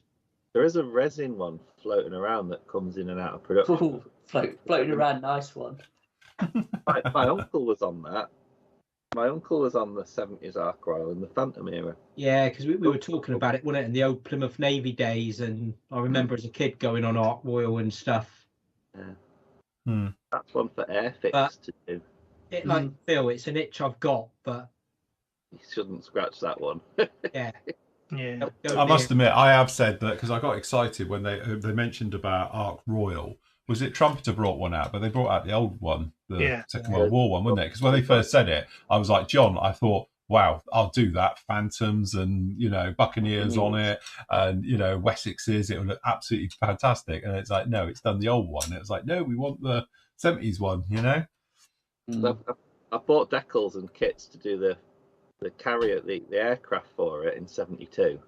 But I'd love to build my uncle Ark Royal, the one he served on. What, in 72nd? Not in 72. Huge. Because they've got that absolutely stunning one, haven't they, at Yeovilton Fleet Air Arm Museum, the Ark Royal from World War II, which was made by some big company, isn't it? It was the apprentices at some big warship manufacturer, and it was donated to them. But that thing is massive and absolutely stunning, you know? So very, very nice. But let's just change all the group builds next year to be ships only. Yeah, so you have to do it. Shipyard. Balls and cells to do one. Right, Carl's asked a good question. Let's throw this out to the wider membership. Question for me. This Greek one's causing more bother than I thought it would. In the Greek group build, are Cyprus/Cypriot subjects permitted? Is there anyone from Cyprus on the chat that's got a thought on that one? I don't know. Because obviously, different country, isn't it, Cyprus? But it's owned by Greece, though, isn't it? Well, not the north half. The north half isn't. I've been there studying on the bits between, but it's that can of worms again. I think just leave it to Greece. Yeah, keep it as main Greek islands that are not Cyprus because it's Cypriot. That's just say Cyprus is Cypriot and it's a separate thing. Yeah. I think that's the easiest way, isn't it? It does bring in interesting subjects, though, doesn't it? Yeah, Greece is one of these countries, when you look, the borders have got whoop, whoop, whoop, like that and shifted all over the shop. Well, apparently it's not Greek. It's Cypriot. Cyprus is separate. It's Cypriot. State, isn't it? Yeah. Greek Cypriots make up the majority of the population. Yeah, and the thing is, it's like speak Greek. Yeah. Yeah, I think that's what it is. I was there. I was on holiday a couple of weeks ago, and it's definitely Greek Cypriot. They call it. Because they speak Greek, but it's never been a Greek island. No. Don't count then. No, don't count. Definitely don't count. Doesn't count. So we're gonna. Okay, there we go. But as you say, the thing is with Greece, depending on what timeline you're looking at, depends where they are. Yeah, it does, yeah. Yeah, it's a separate sovereign nation, Cyprus, isn't it? Yes, definitely. Here's another one just popped up on the into the forum. Green stuff, ultraviolet putty, cures in 15 seconds. This is a real game changer for gaps and sands really well. Anyone used it? No. Apart from Darren, clearly. No. Does that mean it glows in the dark, or? So the thing is, though, didn't we think about clear resin that we use for printing and using that as a filler? Yeah. I've done it. Well, I've just used normal stuff as a filler. Yeah, but you could get clear. So I'm thinking, obviously, you could penetrate straight through it then with the ultraviolet, so it's cured fully. All the way through, yeah. Yeah. The only thing I will say is that if it works the same as normal ultraviolet glues, you need to roughen up the surface it's going onto. Because I must admit, I do use our resin. I used to have a bottle here, but I think I've cleared it up now. I had an old bottle and I used to get the dregs out of it for doing little tiny seam work and that. But the thing is that when it goes on, it doesn't grip the surface if you're onto neat plastic. So you can actually just peel it off and it will just come off. So what you need to do is come in there. We were talking about it with like painting and other things, is that it needs a bit of a texture to get to grip onto. You know, when like plasterers scratch the surface, it's almost that type of effect, because otherwise it comes off. And what happened to me, I can't remember what it was now. It's one of the older builds, but I masked over it. And then when I undid it through painting, it peeled it off because it hadn't attached itself solid to the surface of the plastic. So when I peeled it off, the masking tape through the paint, it took off that bit of filler, came straight out. So you do need to do it. I'm wondering if that's the same. I do remember years and years and years ago now, you're talking many, many years, 20 years ago now, that Tamiya used to release ultraviolet putty. Have you ever tried that? So that one as well. But the trouble with it was like, it was in a tube. When you used to do it, you used to get this oil come out with it. And it was messy as hell. But it was good because you put it in the sun and it would cure, straight away. And then, but this oil used to clog up, obviously, all your sanding sticks and stuff. And it was like horrible for that. And it was so messy. It was almost like, no. But Tamiya ultraviolet or light curing putty, they used to call it. For a filler, I've just thought what I had my fillings done in my mouth, they were ultraviolet. What, amalgam? Buy that stuff. Yes. Yeah. Well, it's a filler, isn't it? Yeah. I still think you will. If I know it's horrible stuff, but 2-part epoxy is the best. It dries solid, it doesn't shrink, it sands beautifully, but you just need a micro amounts of it instead of like doing it. But that is the best stuff ever. Somebody ought to invent a little dispenser, a syringe for the 2-part. Like you get 2-part epoxy glues, but a small little version, so you could just do a little bit of it and then knock it up and do it. But you'd be better off with 2 separate tubes and then just mix it together, wouldn't you? Yourself, manually. Yeah. I know, because it's supposed to be equal, isn't it? Hence why I get that syringe where it pumps them both out and pumps them together. But then it clogs the end up and all sorts. So it's I know what you're saying. But I mean, the amount of fillers over the years that you've gone through to find that silver bullet of the best one ever, and you've gone back to Superglue and Talc. Yeah. As said before, there's certain things in the hobby where it's really hard to beat the original ways. It's a bit like sprue goo.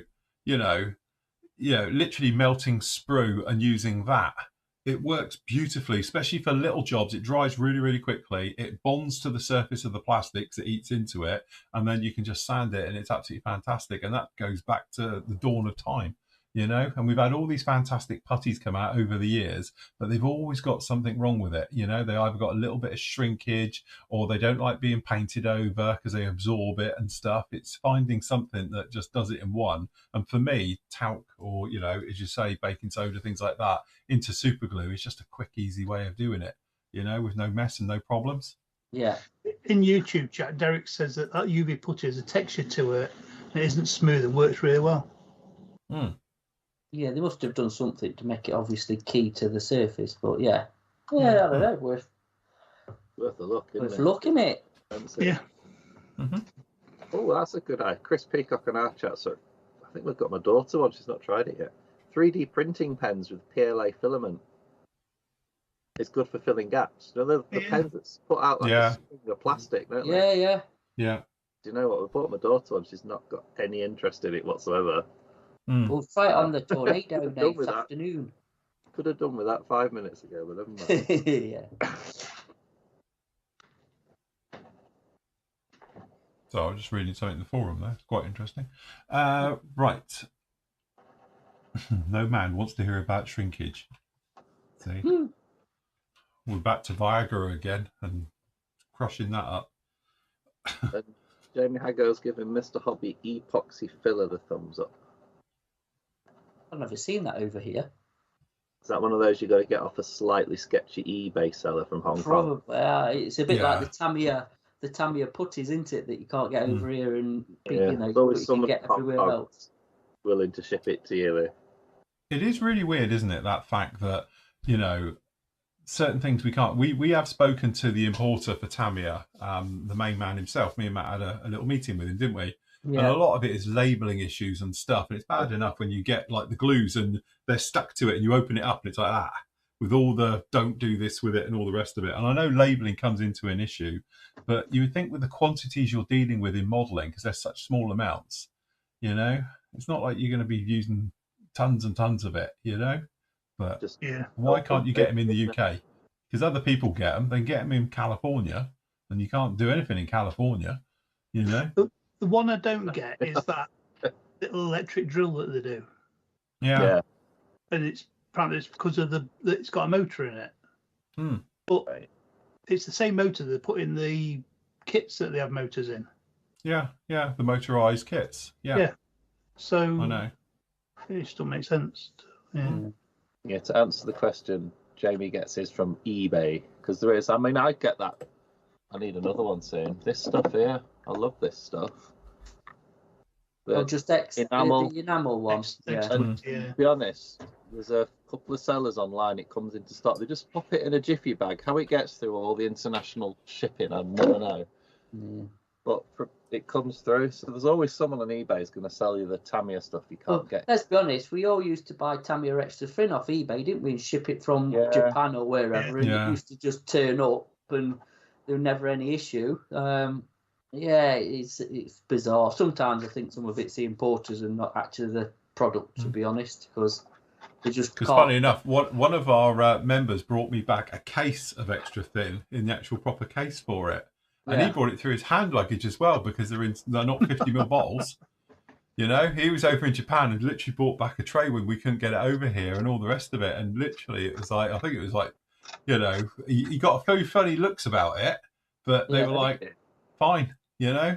So you just don't want one to smash, do you? Because it don't half stink. Because when we've had them turned up in the thing and we've had one broke and it's just, oh god, it's potent. Eye-watering. It is potent stuff.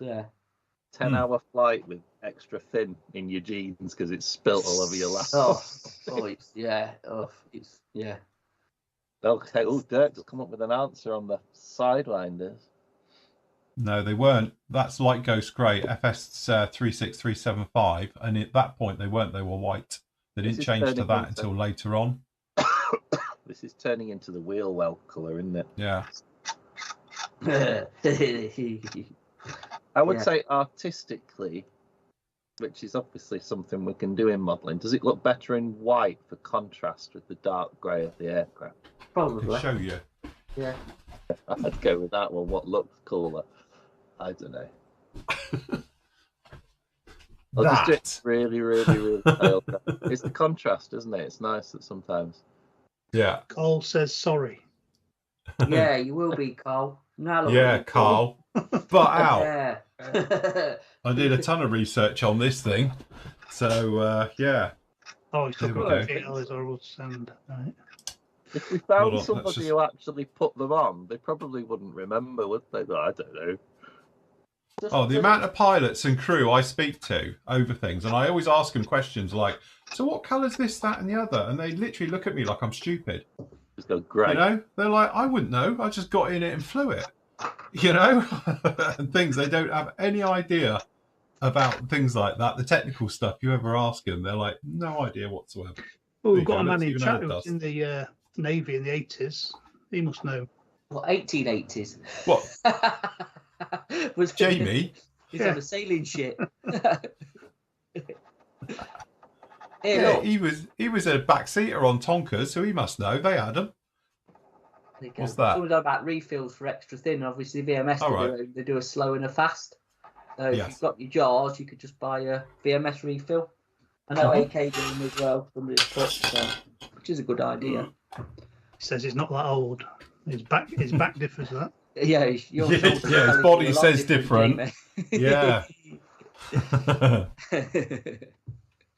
I'm just about got like television memories from the Falklands War because I was 7. Just I was, about. I was 15. I know it sounds really sad, but I remember it quite well because my brother had a poster that must have come out of the Sun or something. You know what they were like? And it had the silhouettes of the entire British fleet, Yeah. you know, and him crossing them off as they were being hit or sunk, you know, like playing battleships, you know. And I can remember that quite clearly. So, You sunk my Yes. battleship. yes. I like the version they do with shots. Have you seen that one? So you have literally a little like paper template of a, you know, of a ship, and you put a shot on each one of the ships. So obviously when you get hit, you have to drink it. Oh, right, okay, yeah. So that's how you play the battleships that way until you're absolutely hanging. We'll try that. We'll do it at Telford weekend. Yeah, okay, well, yeah, all right, yeah. Get the Jaeger bombs out.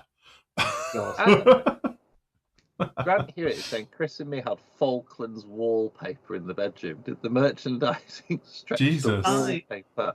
I had a map of the Falklands in my bedroom, and I painted pins with British, UK, Union Jacks, and Argentinian flags, and I put them on it so that every time it was all updated, I could move where the our troops were and where what they're taken on the island. I thought you were there. I definitely my time. Hey, you had that, and I had a Red Arrows duvet cover bed set. Oh, see, With It's all posh in your house. They'd have been Nats then, wouldn't they? No, no. What, in the The 80s? Hawks.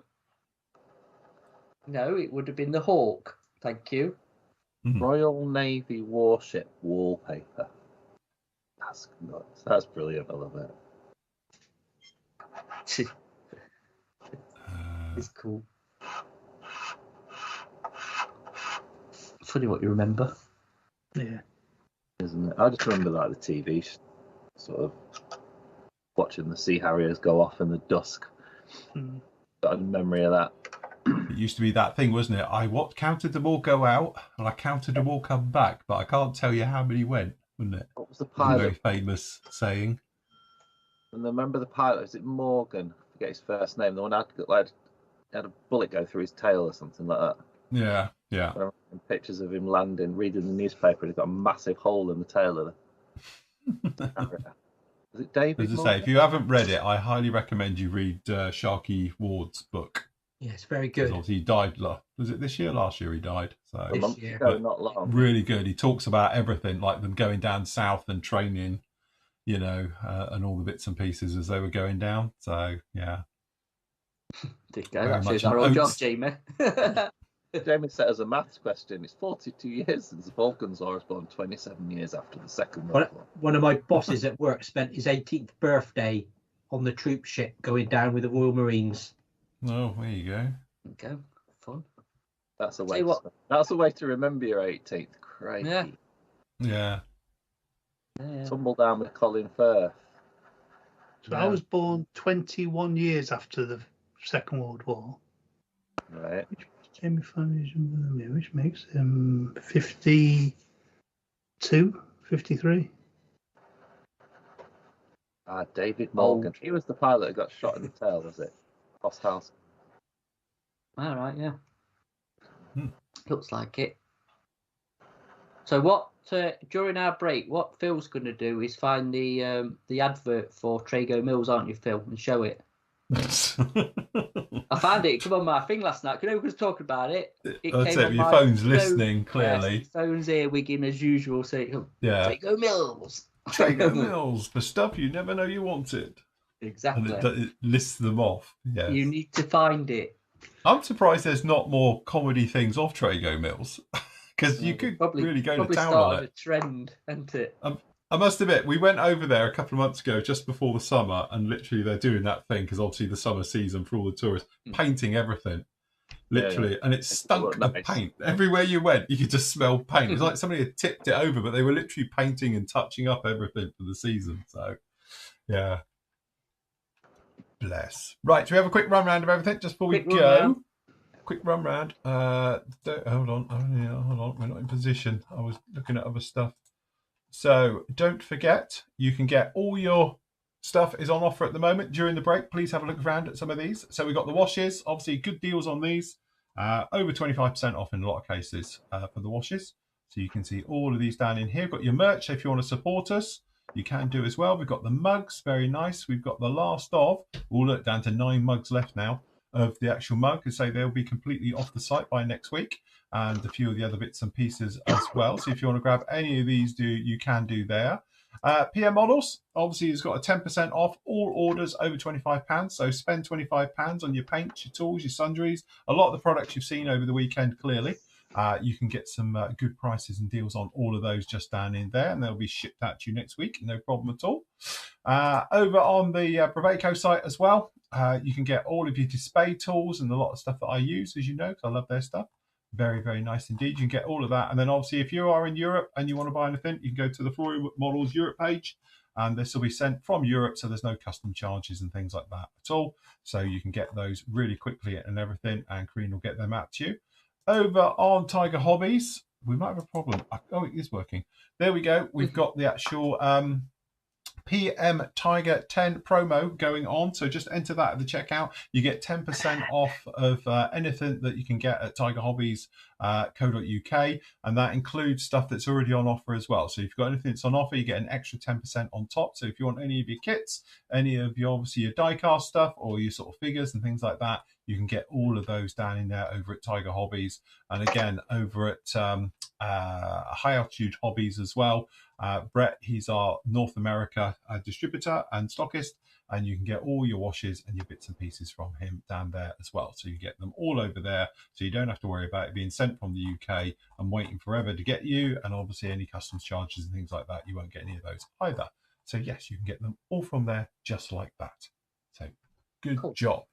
Good job. Very nice. So this afternoon, we've still got some videos coming up for you. So I've got one on painting LP paints, spraying black on that one, because to be honest, it's my favourite black cover ever, because it's a lovely, lovely colour.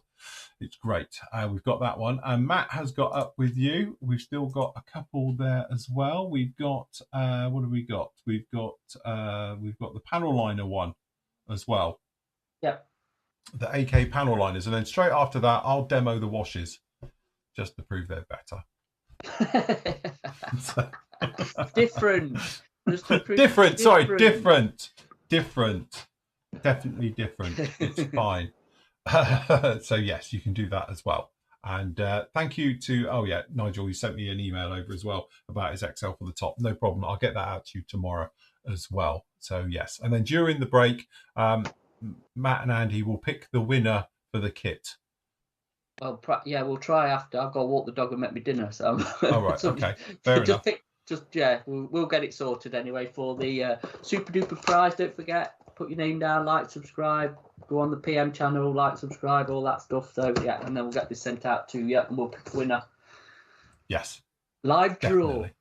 live draw this afternoon as well. And then afternoon we're going through the group builds again in SIG, so we can have a good this afternoon as well. We'll probably do that around about 3:30. We'll go through the group builds and the SIGs again for next year for the members can have a look at and stuff like that as well. And obviously we'll have a look at your great work. Don't forget, if you want to go on Instagram and you tag official Flory models, your pictures will appear on our official Instagram page, and then that way I'll show your work as well on there. So it's all good. And obviously Flory models members, put them down, your photos as well, and then obviously during the break I'll put up the new thread and the new bits and pieces, and we can carry on like that. So so we'll be back with you at 2:00. So during your lunch you can all watch SpaceX blow something up. What do they call it? A rapid deconstruction. Are we going to have a quick bet? Do we reckon he can land the booster, makes it back on the chopsticks in one bit? No. Go on. Do you reckon he can do it? No. I don't know. I'm going to go no. I'm going to edge my bets that it actually almost makes it, but at the last minute it falls through or something. There's a massive detonation. So, yeah. We'll not find out till about 3:00 anyway, because it'll be delayed. So. Well, yeah, that's the only thing. They'll do a hold and a delayed and all the rest of it. I don't know how the time is going. I haven't had it up, but it'd be nice if they did do it during the break. If not, I'll be switching over live to watch it. Yeah. So, yes, good job. Right, okay then, guys, we will leave it right there. Thank you very much for joining us this morning. We'll be back with you this afternoon at 2 p.m. So if you want to come along and join us for our last bit of the show, and say we're going to do some more demos and weathering and various bits and pieces like that with you. So until then, everybody, happy modelling. Take care. Say goodbye, gentlemen. We're out of here. Bye. Bye. Bye.